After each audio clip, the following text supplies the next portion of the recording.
Good day, guys. Welcome back to the channel. So let's see what we'll be expecting for the day in our Swiss franc JPY. So quick analysis. If you are yet to subscribe, guys, make sure you click on the subscribe button. You don't miss any updates and turn on the notification bell. I'm going to be giving you guys an update back to back, and also turn on the notification bell in order for you not to miss an update. So let's start with our trend on Swiss franc JPY. Clearly, this is an uptrend move. So yes, we are having a series of higher high and higher low, so clearly that is it. Now that we've plotted our trend line, you can see we plotted our trend line. Now let's see what market is doing right here. This is it here. What is market doing on this our trend line? It is giving us a multiple rejection, thereby market failing to break this low.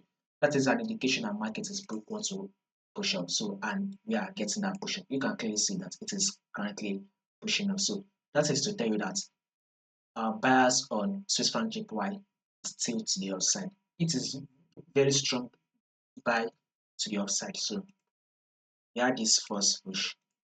The markets came back to retest it. It failed to break this low. Now we've gotten another push up. So all we just have to do is wait for the pullback and then another push up is what you should be expecting on Swiss franc JPY.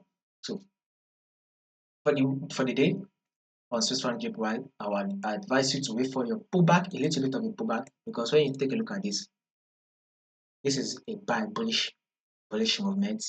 Wait for your pullback, which is the bearish movement, a pullback. Then you can now hop in for the buy on Swiss franc JPY.